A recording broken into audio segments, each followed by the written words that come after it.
മന്ത്രിസഭാ പുനഃസംഘടനയ്ക്ക് മുന്നോടിയായി അഹമ്മദ് ദേവർകോവിലും ആന്റണി രാജുവും മന്ത്രിസ്ഥാനം രാജിവെച്ചു. ഇരുവരും രാജിക്കത്ത് മുഖ്യമന്ത്രിക്ക് കൈമാറി. 10:30 ചേരുന്ന ഇടതുമുന്നണി യോഗം പുനഃസംഘടന തീരുമാനിക്കും. കഴിഞ്ഞ മാസം സ്ഥാനമൊഴിയാനായിരുന്നു ധാരണയെങ്കിലും നവകേരള സദസ്സ് മൂലം നീട്ടിവെക്കുകയായിരുന്നു. പ്രതികരണങ്ങളിലേക്ക് ആദ്യം. അതെ, രാജി കൊടുത്തു. അതെ നേരത്തെ LDF തീരുമാനത്തിൻ്റെ അടിസ്ഥാനത്തിൽ ഏതാണ്ട് ഇന്ന് രാജി കൊടുക്കാനുള്ള തീരുമാനം തന്നെ നേരത്തെ ഉണ്ടായിരുന്നു. അടിസ്ഥാനത്തിൽ CM-നെ കണ്ടു. മുഖ്യമന്ത്രിക്കാണല്ലോ നമ്മൾ രാജി സമർപ്പിക്കേണ്ടത്.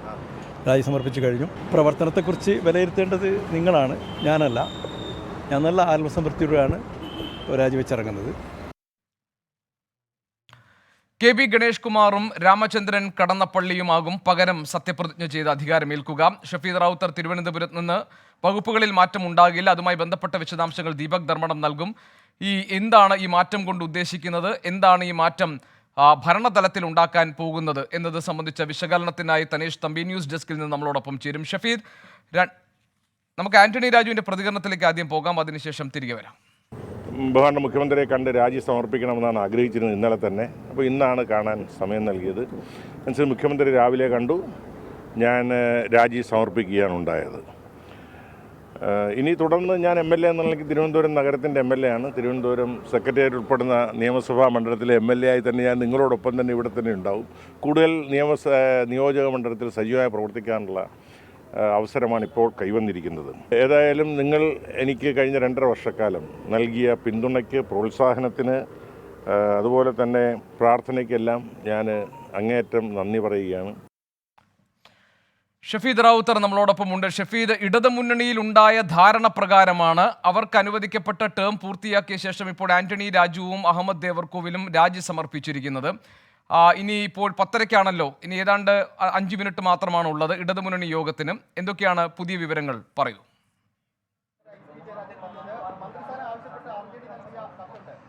ഗോപികൃഷ്ണൻ, മുൻധാരണ പ്രകാരം, അതായത് LDF-ലെ മുൻധാരണ പ്രകാരമാണ് ഇപ്പോൾ ഈ മന്ത്രിസഭാ പുനഃസംഘടന നടക്കാൻ പോകുന്നത് എന്നുള്ളതാണ് ഏറ്റവും പ്രധാനപ്പെട്ട കാര്യം. നവംബർ അവസാനത്തോടുകൂടി നേരത്തെയുള്ള ധാരണ പ്രകാരമുള്ള മാറ്റങ്ങൾ വരുമെന്നായിരുന്നു കരുതിയിരുന്നെങ്കിലും അപ്പോഴാണ് നവകേരള സദസ്സ് വന്നത്. അതിനുശേഷം മുഖ്യമന്ത്രിയുടെ അടക്കം നിർദ്ദേശപ്രകാരമാണ് നവകേരള സദസ്സിന് ശേഷം മന്ത്രിസഭാ പുനഃസംഘടന എന്നുള്ള തീരുമാനത്തിലേക്ക് എത്തിയത്. ഇപ്പോൾ മന്ത്രിമാരായിട്ടുള്ള അഹമ്മദ് ദേവർകോവിലും ആന്റണി രാജുവും മുഖ്യമന്ത്രി ഇന്ന് രാവിലെ ക്ലിഫ് ഹൗസിലെത്തി കണ്ട് കൂടിക്കാഴ്ച നടത്തി രാജി സമർപ്പിച്ചിട്ടുണ്ട്. ഇനി LDF യോഗത്തിൽ പുതുതായി ചുമതലയേൽക്കേണ്ടി വരുന്ന മന്ത്രിമാർക്കുള്ള വകുപ്പടക്കമുള്ള കാര്യങ്ങൾ, അതായത് KB ഗണേഷ് കുമാർ, അതേപോലെ തന്നെ കടന്നപ്പള്ളി രാമചന്ദ്രൻ, ഇവർ രണ്ടുപേരുമാണ് പുതുതായി മന്ത്രിസഭയിലേക്ക് എത്തുന്നത്. ഇവരുടെ വകുപ്പുകളടക്കമുള്ള കാര്യങ്ങളിൽ അന്തിമ തീരുമാനമെടുക്കും. നേരത്തെ ഇരുവരും, ഇപ്പോൾ ഈ ആന്റണി രാജുവും അതേപോലെ തന്നെ അഹമ്മദ് ദേവർകോവിലും ചുമതല വഹിച്ചിരുന്ന വകുപ്പുകൾ ഇവർക്ക് ഭരിച്ച, അല്ലെങ്കിൽ ഇവർ നോക്കി, ഇവർക്ക് മുൻപരിചയമുണ്ട്. അതുകൊണ്ട് തന്നെ സ്വാഭാവികമായും അതേ വകുപ്പുകൾ തന്നെ ഇവർക്ക് നൽകാനാണ് ഇപ്പോൾ LDF-ൽ എടുത്തിരിക്കുന്ന ധാരണ എന്ന് പറയുന്നത്. KB ഗണേഷ് കുമാർ ഗതാഗത വകുപ്പും കടന്നപ്പള്ളി രാമചന്ദ്രൻ തുറമുഖ വകുപ്പും ചുമതല വഹിക്കും എന്നുള്ളതാണ് LDF-ൽ നിന്ന് നമുക്ക് ലഭിക്കുന്ന തീരുമാനം. നേരത്തെ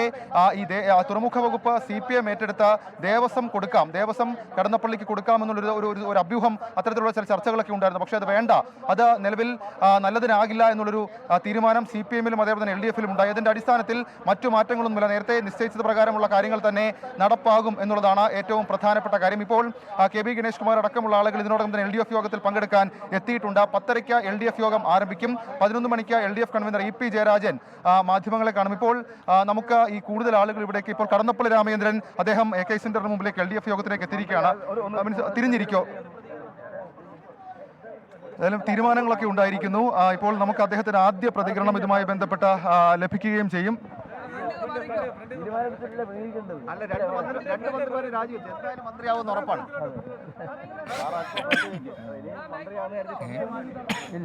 ഇടതുപക്ഷ ജനാധിപത്യ മുന്നണിയുടെ നേതൃയോഗം, അതിനെല്ലാം അപ്പുറത്ത് ബഹുമാനപ്പെട്ട മുഖ്യമന്ത്രി ഒക്കെ എടുത്ത തീരുമാനം നടപ്പിലാവുന്നതാണ്.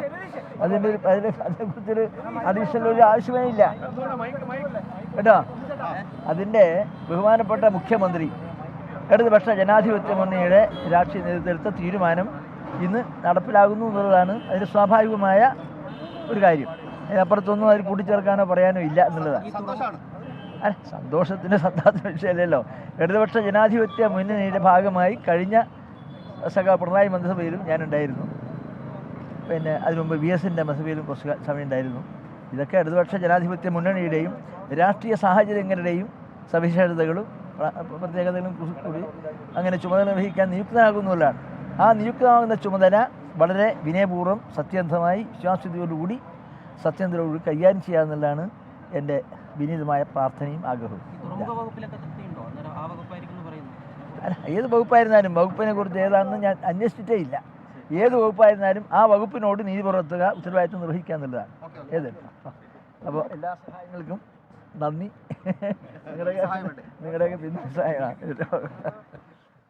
ഏതായാലും ഇപ്പോൾ കടന്നപ്പള്ളി രാമേന്ദ്രൻ പ്രതികരിക്കുകയായിരുന്നു. അദ്ദേഹം LDF യോഗത്തിലേക്ക് പ്രവേശിക്കുകയാണ്. LDF യോഗത്തിന് ശേഷമായിരിക്കും ഇക്കാര്യങ്ങളിലൊക്കെ ഒരു അന്തിമ തീരുമാനം ഉണ്ടാവുക എന്നുള്ളതാണ്. പക്ഷേ മുൻധാരണ പ്രകാരം നേരത്തെ നിശ്ചയിച്ചത് പ്രകാരമുള്ള എല്ലാ കാര്യങ്ങളും നടക്കും എന്നുള്ള കാര്യത്തിൽ മാറ്റമൊന്നുമില്ല. അതൊരു പ്രഖ്യാപനം മാത്രമാണ് ഇനി അവശേഷിക്കുന്നത്.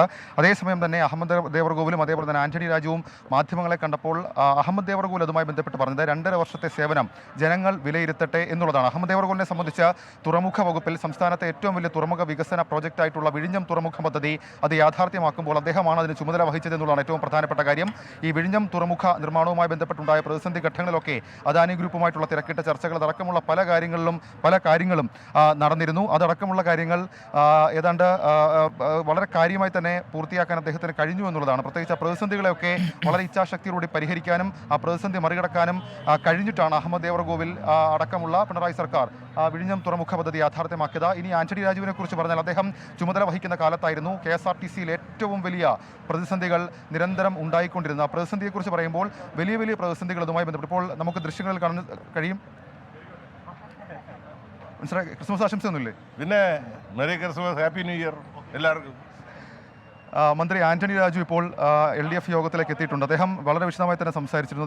അതിനുശേഷം അദ്ദേഹം ഇപ്പോൾ LDF യോഗത്തിലേക്ക് കടന്നിരിക്കുകയാണ്. നമുക്ക് ആ ദൃശ്യങ്ങളടക്കം അതുമായി ബന്ധപ്പെട്ട് അദ്ദേഹത്തിൻ്റെ കാണാം. അദ്ദേഹത്തിൻ്റെ നിലപാട് വ്യക്തമാക്കി. KSRTCയുടെ പ്രതിസന്ധി, KSRTCക്ക് സംസ്ഥാന സർക്കാർ ഇതുവരെ നൽകി വന്ന സാമ്പത്തിക സഹായങ്ങൾ അതടക്കമുള്ള മുഴുവൻ കാര്യങ്ങളിലും അദ്ദേഹത്തിൻ്റെ പ്രതികരണം വളരെ വിശദമായി തന്നെ അറിയിച്ചിട്ടുണ്ട് എന്നുള്ളതാണ്. അദ്ദേഹം നേരത്തെ നമ്മളോട് സംസാരിച്ചപ്പോൾ പറഞ്ഞത് എല്ലാ കാര്യങ്ങളും LDF യോഗത്തിന് ശേഷം കുറച്ചുകൂടി വ്യക്തമായി അല്ലെങ്കിൽ കുറച്ചുകൂടി മനസ്സ് തുറന്ന് സംസാരിക്കാം എന്നുള്ളൊരു നിലപാട് അദ്ദേഹം അതുമായി ബന്ധപ്പെട്ട് എടുത്തിട്ടുണ്ട്. ഇപ്പോൾ അദ്ദേഹം LDF യോഗത്തിലേക്ക് പ്രവേശിക്കുകയാണ്. നമ്മൾ മുൻപ് സംസാരിച്ചതുപോലെ തന്നെ KSRTCയിലെ ഏറ്റവും വലിയ പ്രതിസന്ധി ഘട്ടത്തിൽ അത് ഓരോന്നോരോന്ന് എടുത്തു പറഞ്ഞാൽ KSRTC അനുഭവിച്ച സാമ്പത്തിക പ്രതിസന്ധി അത് ഒടുവിൽ ചെന്ന് നിന്നത് ഹൈക്കോടതിയുടെ വിമർശനത്തിലാണ്. അത് സംസ്ഥാന സർക്കാരിനെ തന്നെ വലിയ തരത്തിൽ ഹൈക്കോടതി വിമർശിക്കുന്ന സാഹചര്യങ്ങളിലേക്ക് പോയി. പലതരത്തിലുള്ള തൊഴിലാളി സമരങ്ങൾ KSRTCയിൽ കണ്ടു. ഗതാഗത വകുപ്പിനെ സംബന്ധിച്ച് ഗതാഗത വകുപ്പ് ഒരേ തരത്തിൽ വലിയ മാറ്റങ്ങൾ കൊണ്ടുവരുമ്പോൾ മറുവശത്ത് വിവാദവും വലിയ രീതിയിൽ ചൂടുപിടിച്ചിരുന്നു. അതായത് സ്മാർട്ട് ലൈസൻസ് കാർഡ് അടക്കമുള്ള കാര്യങ്ങൾ ഒരു വശത്ത് കൊണ്ടുവന്നപ്പോൾ മറുവശത്തെ AI ക്യാമറ വിവാദം അടക്കമുള്ള കാര്യങ്ങൾ വലിയ രീതിയിൽ ചർച്ചയാവുകയും അത് സർക്കാരിന് വലിയ തലവേദനയായി മാറുകയും ചെയ്ത സാഹചര്യമുണ്ട്. അങ്ങനെ ഈ ചുമതല ഒഴിയുന്ന 2 മന്ത്രിമാരും അവർ നോക്കിയിരുന്ന 2 വകുപ്പുകളും അത് വലിയ ശ്രദ്ധയാകർഷിച്ച വലിയ വിവാദമായ 2 വകുപ്പുകളാണെന്നുള്ള കാര്യത്തിൽ തർക്കമില്ല. അതേസമയം KB ഗണേഷ് കുമാറിന് ഗതാഗത വകുപ്പ് നോക്കി പരിചയമുണ്ട്. കടന്നപ്പള്ളി രാമേന്ദ്രന് തുറമുഖ വകുപ്പ് നോക്കി പരിചയമുണ്ട്. ഇവർ രണ്ടുപേരും ഇതേ വകുപ്പുകളിലേക്ക് തന്നെ എത്തും എന്നുള്ളതാണ് LDF ഇപ്പോൾ എടുത്തിരിക്കുന്ന ധാരണ. പക്ഷേ അതടക്കമുള്ള കാര്യങ്ങൾ LDF ഔദ്യോഗികമായി പ്രഖ്യാപിക്കണം. 11 മണിക്ക് LDF കൺവീനർ EP ജയരാജൻ മാധ്യമങ്ങളെ കാണുന്നുണ്ട്. വലിയ മാറ്റം മന്ത്രിസഭാ പുനഃസംഘടനയുമായി ബന്ധപ്പെട്ട് ഉണ്ടാകില്ല എന്നുള്ള സൂചന നേരത്തെ തന്നെ വന്നതാണ്. വിവരങ്ങൾ നൽകിയത് 11 മണിക്കാണ് ഇടതുമുന്നണി യോഗത്തിന് ശേഷം കൺവീനർ EP ജയരാജൻ മാധ്യമങ്ങളെ കാണുക. വകുപ്പുകളിൽ മാറ്റം ഉണ്ടാകില്ല എന്നാണ് നമുക്ക് മനസ്സിലാക്കാൻ കഴിയുന്നത്. അഹമ്മദ് ദേവർകോവിലും ആന്റണി രാജുവും അവരുടെ രാജി സമർപ്പിച്ചു കഴിഞ്ഞു. ആന്റണി രാജു നേരത്തെ പ്രതികരിച്ചപ്പോൾ പറഞ്ഞത് KSRTCയിലെ ജീവനക്കാർക്ക് താൻ വകുപ്പ് ഒഴിയുമ്പോൾ ഈ അവസാന മാസത്തെ ശമ്പളം കൂടി ഉറപ്പാക്കിയിട്ടുണ്ട്. അഹമ്മദ് ദേവർകോവിലിന് മുന്നിലുണ്ടായിരുന്ന ഏറ്റവും പ്രധാനപ്പെട്ട വെല്ലുവിളി വിഴിഞ്ഞം തുറമുഖ നിർമ്മാണവുമായി ബന്ധപ്പെട്ട പ്രതിസന്ധികളെ അതിജീവിക്കുക എന്നുള്ളതായിരുന്നു. അങ്ങനെ 2 പ്രധാനപ്പെട്ട വെല്ലുവിളികൾ ഏറ്റെടുത്ത വകുപ്പുകളിൽ നിന്നാണ് 2 മന്ത്രിമാർ രാജിവെക്കുന്നത്. അവർ ഇടതുമുന്നണിയിലുണ്ടായ ധാരണയനുസരിച്ചാണ് അവരുടെ രാജി സമർപ്പിച്ചിരിക്കുന്നത്. വകുപ്പുകൾ എന്തൊക്കെയായിരിക്കും? പുതുതായി മന്ത്രിസഭയുടെ ഭാഗമാകുന്ന KB ഗണേഷ് കുമാറിനും അതുപോലെ തന്നെ രാമചന്ദ്രൻ കടന്നപ്പള്ളിക്കും എന്നുള്ളതാണ് ഇനി നമുക്ക് അറിയാനുള്ളത്. നമുക്ക് ദീപക് ധർമ്മടം നമ്മളോടൊപ്പം ചേരുന്നുണ്ട് കോഴിക്കോട്ട് നിന്ന്. ദീപക്, വകുപ്പുകളിൽ മാറ്റം ഉണ്ടാകില്ല, അതായത് ആന്റണി രാജു കൈകാര്യം ചെയ്ത ഗതാഗത വകുപ്പ് KB ഗണേഷ് കുമാറിനും അഹമ്മദ് ദേവർകോവിൽ കൈകാര്യം ചെയ്തിരുന്ന തുറമുഖ വകുപ്പ് അത് രാമചന്ദ്രൻ കടന്നപ്പള്ളിക്കും നൽകും എന്നാണ് മനസ്സിലാക്കാൻ കഴിയുന്നത്. തീരുമാനം വരാനിരിക്കുന്നതേ ഉള്ളൂ. ഇടതുമുന്നണി യോഗം അല്പസമയത്തിനകം തുടങ്ങാനിരിക്കുകയുമാണ്. ദീപക്.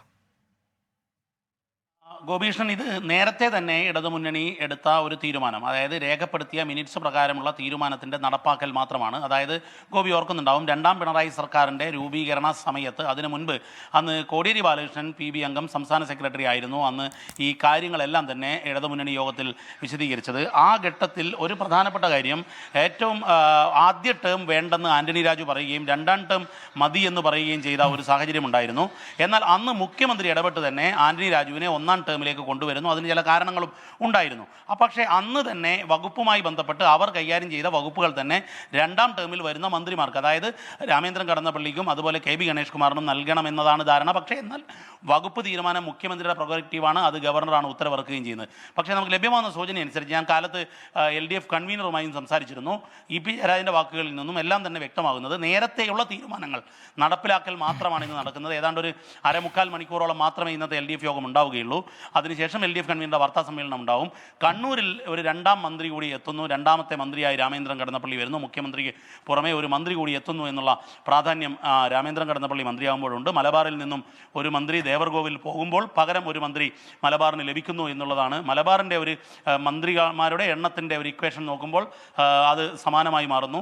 കാരണം ദേവർകോവിലിൻ്റെ ഒഴിവിലേക്ക് വരുന്നത് രാമേന്ദ്രൻ കടന്നപ്പള്ളിയാണ്. കോഴിക്കോടിൻ്റെ ഒരു MLA മന്ത്രിയായ ദേവർകോവിൽ മാറുമ്പോൾ കണ്ണൂരിൻ്റെ MLA ആയ രാമേന്ദ്രൻ കടന്നപ്പള്ളി മന്ത്രിയായി വരുന്നു. ഇതാണ്. പക്ഷേ വകുപ്പുകളുടെ കാര്യത്തിൽ ഇവർക്ക് രണ്ടുപേർക്കും നേരത്തെ ഷഫീദ് പറഞ്ഞതുപോലെ ഈ വകുപ്പുകൾ കൈകാര്യം ചെയ്ത് പരിചയമുണ്ട്. അതുകൊണ്ട് തന്നെ ആ വകുപ്പുകൾ കൈകാര്യം ചെയ്യാൻ സർക്കാരിന് നൽകുന്നതിൽ പ്രത്യേകിച്ചൊരു ആശങ്കയുടെ കാര്യമില്ല എന്നുള്ളതാണ്. മാത്രവുമല്ല, ഈ സർക്കാരിൻ്റെ മുഖംമിനുക്കൽ ഉൾപ്പെടെയുള്ള നടപടിക്രമങ്ങൾ ആരംഭിക്കുന്ന ഒരു ഘട്ടത്തിൽ 2.5 വർഷം പൂർത്തിയാക്കി, ഈ നവകേരള യാത്രയൊക്കെ സമാപിച്ചു, വിവാദങ്ങൾ അനവധിയുണ്ട്. അത്തരം ഘട്ടത്തിൽ ഈ മന്ത്രിമാരുടെ പെർഫോമൻസും ഒക്കെ ഒരു പ്രധാനപ്പെട്ട ഘടകമാണ്. ഏതായാലും ഇടതുമുന്നണിയുടെ തീരുമാനം അല്പസമയത്തിനകം ഉണ്ടാകും. ആ തീരുമാനം ഇങ്ങനെയായിരിക്കും: നിലവിൽ തുടരുന്ന വകുപ്പുകൾ തന്നെ പുതിയ മന്ത്രിമാർ തുടരും. ശരി, ദീപക് ധർമ്മടമാണ് കോഴിക്കോട്ട് നിന്ന് വിവരങ്ങൾ നൽകിയത്. വകുപ്പുകളിൽ മാറ്റമുണ്ടാകില്ല. KB ഗണേഷ് കുമാർ ഗതാഗത വകുപ്പും അതോടൊപ്പം തന്നെ രാമചന്ദ്രൻ കടന്നപ്പള്ളി തുറമുഖ വകുപ്പും കൈകാര്യം ചെയ്യും. അഹമ്മദ് ദേവർകോവിലും ആന്റണി രാജുവും രാജി സമർപ്പിച്ചു കഴിഞ്ഞു. തനേഷ് തമ്പി നമ്മളോടൊപ്പം ചേരുന്നു ന്യൂസ് ഡെസ്കിൽ നിന്ന്. തനേഷ്, മുൻധാരണ പ്രകാരമാണെങ്കിലും ഈ മന്ത്രിസഭാ പുനഃസംഘടനയെ എങ്ങനെയാണ് കാണേണ്ടത്? പ്രത്യേകിച്ച് വെല്ലുവിളികൾ നിറഞ്ഞ 2 വകുപ്പുകൾ കൈകാര്യം ചെയ്ത ശേഷമാണ് ഈ 2 പേർ മന്ത്രിസ്ഥാനം വിട്ടൊഴിയുന്നത്. അതിൽ ആന്റണി രാജു പറഞ്ഞ ഒരു വാചകം വളരെ പ്രസക്തമാണ്. വളരെ ദുർഘടമായ പ്രതിസന്ധി ഘട്ടത്തിൽ KSRTCയുടെ ആ വകുപ്പ് കൈകാര്യം ചെയ്യുകയും ഇപ്പോൾ ഈ ഒടുവിലെ ഈ ക്രിസ്മസ് മാസത്തെ ശമ്പളം കൂടി, അവർക്കുള്ള വേതനം കൂടി നൽകാൻ കഴിഞ്ഞ ചാരിതാർത്ഥ്യത്തിലാണ് താൻ വകുപ്പ് വിട്ടൊഴിയുന്നതെന്നാണ്. എന്തായിരിക്കും ഈ പുതിയ 2 പേർക്ക് മുന്നിലുള്ള വെല്ലുവിളികൾ? ഗോപീഷൻ 2.5 വർഷം മുമ്പ് LDF എടുത്ത ഒരു തീരുമാനം നടപ്പിലാക്കുമ്പോൾ അത് നേരത്തെ തന്നെ 1 മാസം മുൻപ് തന്നെ നടപ്പിലാക്കേണ്ടതായിരുന്നു. പക്ഷേ നവകേരള സദസ്സ് എന്നുള്ള ഒരു കടമ്പ കൂടി കടക്കുന്നതിന് വേണ്ടി അത് നീട്ടിവെക്കുകയായിരുന്നു. അതിനിടയിൽ തന്നെ ഒട്ടേറെ അഭ്യൂഹങ്ങൾ വന്നു. മന്ത്രിസഭയിൽ മാറ്റങ്ങളുണ്ടാകാം, വകുപ്പുകളിൽ മാറ്റങ്ങളുണ്ടാകാം. പക്ഷേ അതെല്ലാം 24-ന് അനുവദിച്ച ഒരു അഭിമുഖത്തിലാണ് EP ജയരാജൻ തള്ളിക്കളഞ്ഞത്. പക്ഷേ നേരത്തെ LDF എടുത്ത തീരുമാനം അതേപടി നടപ്പിലാക്കുമെന്ന് അദ്ദേഹം പ്രഖ്യാപിക്കുകയും ചെയ്തിരുന്നു. ആ തീരുമാനം ഇപ്പോൾ നടപ്പിലാകുന്നു. എന്തായാലും കഴിഞ്ഞ 2.5 വർഷം സംസ്ഥാന മന്ത്രിസഭയിൽ ഏറ്റവും അധികം വെല്ലുവിളികൾ നേരിട്ട 2 വകുപ്പുകൾ എന്ന് തന്നെ നമുക്ക് പറയാം. പ്രത്യേകിച്ചും KSRTC. കാരണം പലപ്പോഴും ശമ്പളം കൊടുക്കാൻ കഴിയാതെ, പെൻഷൻ കൊടുക്കാൻ കഴിയാതെ വലിയ വെല്ലുവിളിയാണ് ആന്റണി രാജു നേരിട്ടിരുന്നത്. വലിയ ആക്ഷേപം അതിൻ്റെ പേരിൽ അദ്ദേഹത്തിന് കേൾക്കേണ്ടി വന്നു. പ്രത്യേകിച്ചും ഭരണമുന്നണിയിലെ പ്രധാന ഘടകകക്ഷിയായ CPIM-ന്റെ സംഘടനകൾ തന്നെ ആന്റണി രാജുവിനെതിരെ രംഗത്ത് വരുന്നു. അന്ന് CITUവിൻ്റെ സംസ്ഥാന പ്രസിഡന്റായിരുന്ന ആനത്തലവട്ടം ആനന്ദനടക്കം ആന്റണി രാജുവിൻ്റെ പേര് പറഞ്ഞ് വിമർശിക്കുന്ന സാഹചര്യം ഉണ്ടായിരുന്നു. പക്ഷേ അതിനെയൊക്കെ അതിജീവിച്ചുകൊണ്ട് അദ്ദേഹം KSRTC അല്ലെങ്കിൽ ഗതാഗത വകുപ്പിനെ മുന്നോട്ട് കൊണ്ടുപോയി എന്നുള്ളതാണ് ഏറ്റവും പ്രധാനപ്പെട്ട കാര്യം. ഇന്ന് അദ്ദേഹം സ്ഥാനമൊഴിയുമ്പോൾ അദ്ദേഹത്തിന് ഏറ്റവും അധികം ചാരിതാർത്ഥ്യമുണ്ട് എന്ന് പറയുന്ന ക്രിസ്മസിന് തൊട്ടു മുൻപ് ശമ്പളം പൂർണ്ണമായും കൊടുക്കാൻ കഴിഞ്ഞു എന്ന് പറയുന്നത് വരെയുള്ള അദ്ദേഹത്തിൻ്റെ ആ 2.5 വർഷത്തെ ഭരണം എടുത്ത് പരിശോധിക്കുമ്പോൾ അത് തീർച്ചയായും കയറ്റിറക്കങ്ങളുണ്ട്. ഒരുപാട് കാറും കോളും നിറഞ്ഞതായിരുന്നു എങ്കിൽ പോലും അതിൽ അദ്ദേഹത്തിന് തീർച്ചയായും ചാരിതാർത്ഥ്യം തോന്നേണ്ടതാണ്. അത്തരത്തിലുള്ള ഒരു സമീപനമാണ് അദ്ദേഹം സ്വീകരിച്ചിരിക്കുന്നത്. അഹമ്മദ് ദേവർകോവിലിനെ സംബന്ധിച്ചിടത്തോളം നമുക്കറിയാം, വിഴിഞ്ഞം തുറമുഖം അത് വളരെ കാലമായി ഇപ്പോൾ അല്ലെങ്കിൽ തൊട്ടടുത്ത നാൾ അത് യാഥാർത്ഥ്യമാകും എന്നുള്ളതിങ്ങനെ തുടർച്ചയായി നമ്മൾ കേട്ടുകൊണ്ടിരിക്കുന്ന കാര്യമായിരുന്നു. പക്ഷേ അവിടേക്ക് ഒരു കപ്പൽ അടുക്കുന്നു. അപ്പോൾ അവിടെ തുറമുഖ മന്ത്രിയായിരിക്കുന്നത് അഹമ്മദ് ദേവർകോവിലാണ്. അദ്ദേഹത്തിൻ്റെ ഇച്ഛാശക്തിയോടുകൂടിയുള്ള ഇടപെടലുകൾ, പ്രത്യേകിച്ചും അദാനി ഗ്രൂപ്പുമായിട്ട് അദ്ദേഹം നടത്തിയിട്ടുള്ള ചർച്ചകൾ, അതൊക്കെ ആ ഒരു കാര്യം അല്ലെങ്കിൽ ആ ഒരു സ്വപ്നം യാഥാർത്ഥ്യമാകാൻ കാരണമായിട്ടുണ്ട് എന്നുള്ള കാര്യത്തിൽ യാതൊരു തർക്കവുമില്ല. അതുകൊണ്ട് തന്നെയാണ് അദ്ദേഹത്തിനും വളരെ അഭിമാനത്തോടു കൂടി തന്നെ ഈ മന്ത്രിസഭയിൽ നിന്ന് നേരത്തെയുള്ള ധാരണ പ്രകാരം ഇറങ്ങാൻ കഴിയുകയും ചെയ്യുക. എന്തായാലും പുതിയ മന്ത്രിമാർക്ക് മുന്നിൽ വലിയ വെല്ലുവിളികളാണ്. പക്ഷേ ഈ 2 മന്ത്രിമാരും KB ഗണേഷ് കുമാർ ആണെങ്കിലും രാമേന്ദ്രൻ കടന്നപ്പള്ളി ആണെങ്കിലും 2 പേരും ഇപ്പോൾ അവർക്ക് ലഭിക്കുമെന്ന് നമ്മൾ കരുതുന്ന വകുപ്പുകൾ തന്നെ മുൻപ് വഹിച്ചിട്ടുള്ളതാണ്. അതുകൊണ്ട് തന്നെ അവർക്ക് അതുമായി ബന്ധപ്പെട്ടിട്ടുള്ള കാര്യങ്ങളെ സംബന്ധിച്ച് കൃത്യമായി അറിയാം. KB ഗണേഷ് കുമാർ മികച്ച ഗതാഗത മന്ത്രി എന്ന നിലയിൽ തന്നെ മുൻപ് പേരെടുത്തിട്ടുള്ള ആളുമാണ്. അതുകൊണ്ട് KSRTC ഇപ്പോൾ നേരിടുന്ന പ്രതിസന്ധി പരിഹരിക്കുക എന്നുള്ളത് തന്നെയായിരിക്കും പ്രധാനപ്പെട്ട ഒരു കടമ്പ അദ്ദേഹത്തിന് മുൻപിലുള്ളത്. ഒപ്പം തന്നെ വിഴിഞ്ഞം തുറമുഖത്തെ ലോകശ്രദ്ധയിലേക്ക് കൊണ്ടുവരിക എന്നുള്ളതായിരിക്കും രാമചന്ദ്രൻ കടന്നപ്പള്ളിയുടെ പ്രധാനപ്പെട്ട വെല്ലുവിളിയും. ശരി, അഹമ്മദ് ദേവർകോവിലും ആന്റണി രാജുവും രാജി സമർപ്പിച്ചിരിക്കുന്നു. പുതിയ മന്ത്രിമാർ ഇനി എന്നാണ് സത്യപ്രതിജ്ഞ ചെയ്ത് അധികാരമേൽക്കുക എന്ന് നമുക്ക് കാത്തിരുന്ന് കാണാം. KB ഗണേഷ് കുമാറും അതോടൊപ്പം തന്നെ രാമചന്ദ്രൻ കടന്നപ്പള്ളിയും ഈ രണ്ട് വകുപ്പ് കൈകാര്യം ചെയ്യും. രാമചന്ദ്രൻ കടന്നപ്പള്ളിക്ക് തുറമുഖ വകുപ്പും KB ഗണേഷ് കുമാറിന് ഗതാഗത വകുപ്പുമായിരിക്കും. മുൻപ് ഇരുവരും കൈകാര്യം ചെയ്തിട്ടുള്ള വകുപ്പുകൾ തന്നെയാണിത്. തീരുമാനം സംബന്ധിച്ച കാര്യങ്ങൾ ഇനി നമുക്ക് അറിയാൻ കഴിയുക 11 മണിക്ക് ഇടതുമുന്നണി യോഗത്തിന് ശേഷം കൺവീനർ EP ജയരാജൻ മാധ്യമങ്ങളോട് കാര്യങ്ങൾ വിശദീകരിക്കുമ്പോഴായിരിക്കും. 24 അഞ്ചിന്റെ വജ്രത്തിളക്കം.